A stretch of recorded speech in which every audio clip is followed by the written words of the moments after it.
Bom, primeiramente, cumprimentar a professora Rossane, né, que é nossa professora de prática forense, que nos incumbiu desse trabalho, todos aqueles que estão assistindo esse vídeo, em especial meu colega Gabriel Muliterno, que apresentou a primeira parte do trabalho, de uma forma bastante brilhante, ao meu ver, praticamente exaurindo todo o tema de direito material relacionado ao filme Você Não Estava Aqui. E dessa forma me deixou com a missão bastante difícil de completar essas informações. Então, dessa forma, eu vou pegar mais um aparato social, né? A questão da forma como o trabalho é representado nesta obra. Uma forma, eu entendo de uma forma bastante interessante que o filme trouxe uma concretude, né? Do que a abstração da lei trabalhista demonstra qual o interesse de proteção do legislador. Né? Nós percebemos, né, naquele contexto social em que pese não seja do nosso país, mas guardando as devidas proporções, é bastante parecido com a realidade do trabalhador, né? Crises sociais, problemas financeiros, no caso do protagonista, demissão, começou a trabalhar com bicos, né? E aquela promessa de uma vida melhor através do trabalho, né?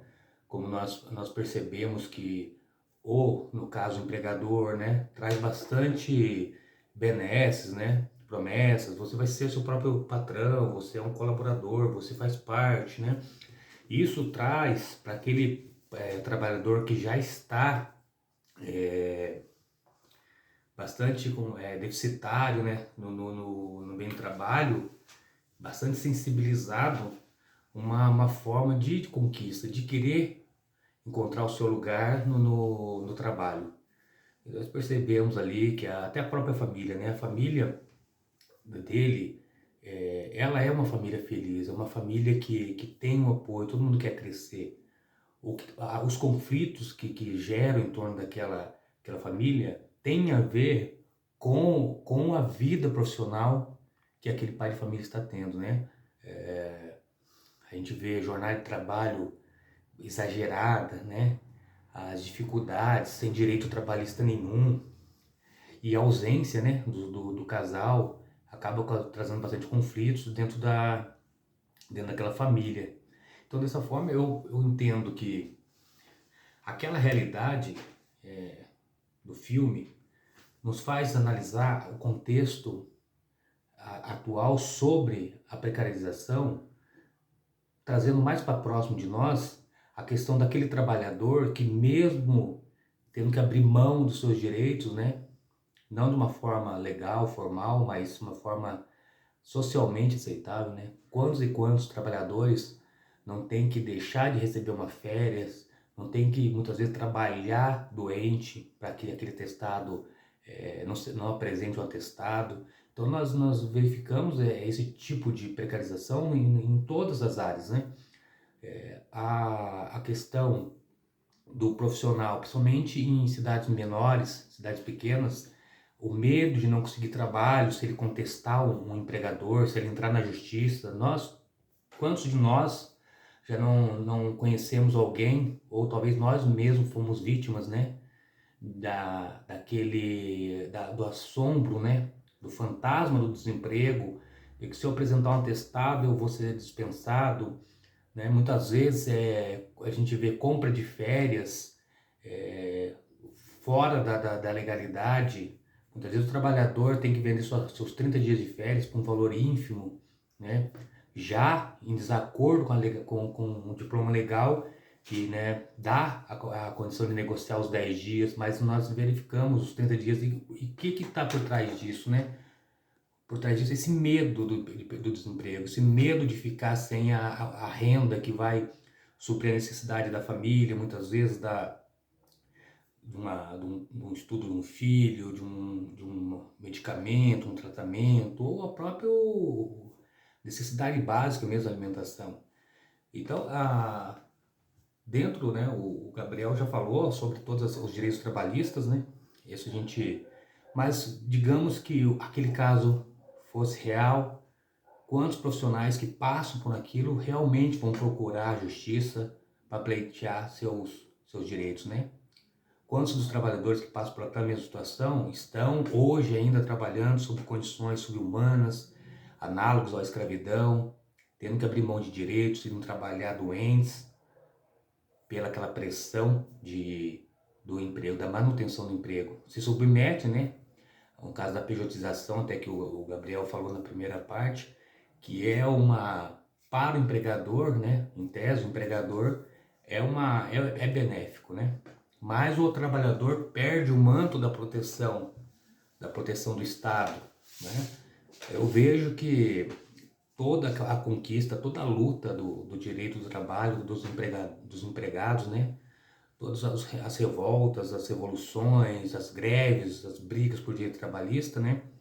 Estão sendo mitigadas, estão sendo deixadas em segundo plano uma falsa impressão de manutenção do emprego. Somente agora em época de pandemia, né, nós percebemos que existe a bandeira da manutenção do emprego, a dificuldade do empregador manter o emprego, então há perigo, né, iminente de que trabalhadores abram mão de forma informal dos seus direitos para a manutenção, né, que a empresa não pode fechar, que a empresa não pode, né, a gente vê na mídia, né, em alguns jornais falando sobre o CNPJ cancelado, né, por causa fazendo uma analogia às mortes, né, de pessoas pela Covid, que também alguns CNPJs morreriam, né.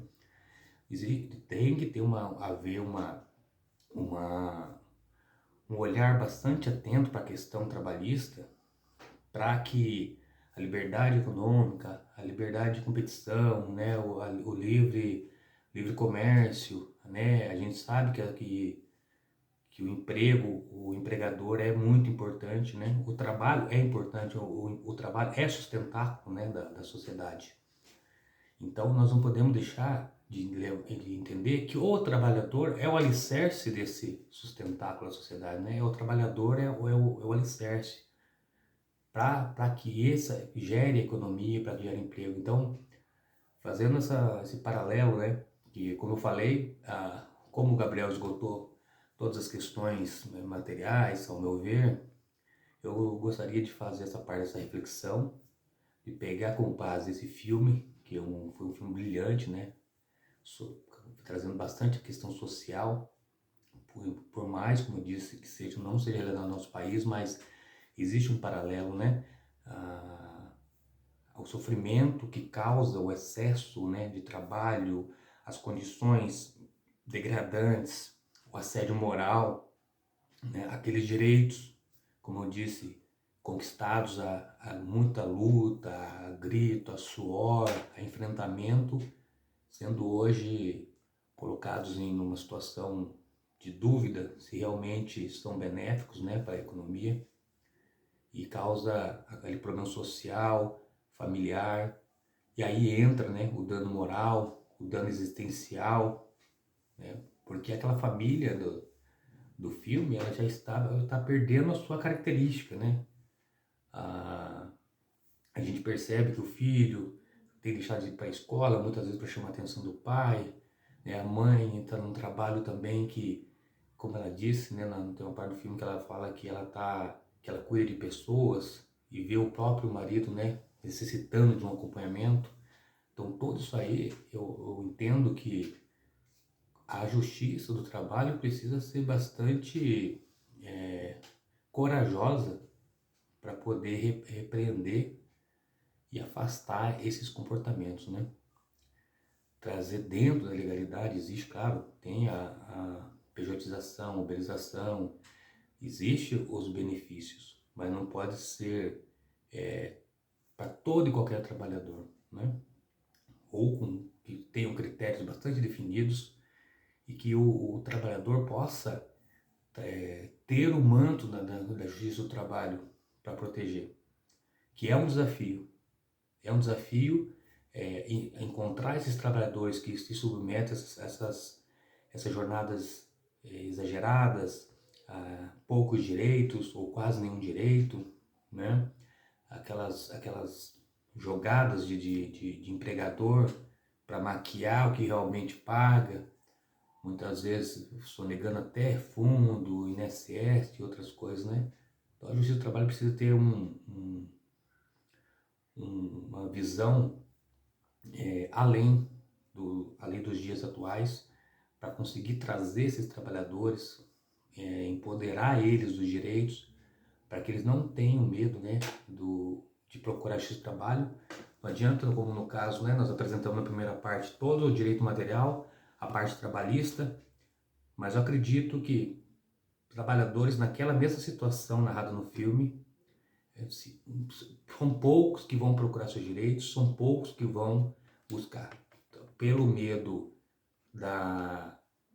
do desemprego, como falei, principalmente for uma cidade pequena, o medo do desemprego, o medo do empregador, no caso, porque são todos conhecidos, e o medo de ficar sem sua renda fala mais alto e ele abre mão dos direitos.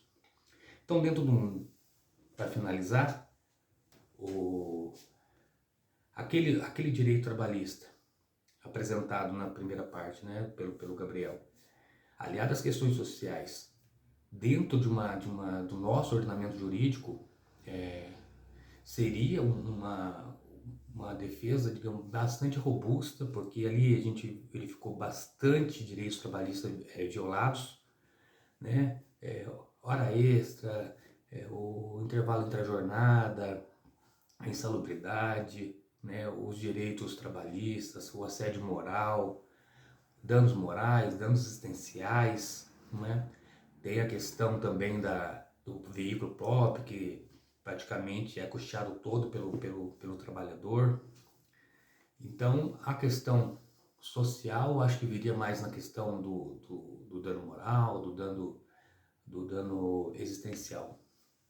Então, encerrando desta forma, a reflexão de que o direito do trabalho, ele, na letra fria da lei, no papel, né, ele tem trazido a mensagem do legislador, do Estado de defesa. Mas, infelizmente, na prática, ele tem sido bastante mitigado, ou por empregadores, né, que em busca de lucro, reduzir custos para aumentar lucros, vendo o profissional como mais uma ferramenta, né? Ou o empregado também em busca de manutenção do emprego, porque não é fácil o desemprego, e isso é preocupante. Então, dessa forma, essa é a minha visão da parte mais social, da parte mais humanística do filme, tendo como base a legislação trabalhista. Muito obrigado pela atenção.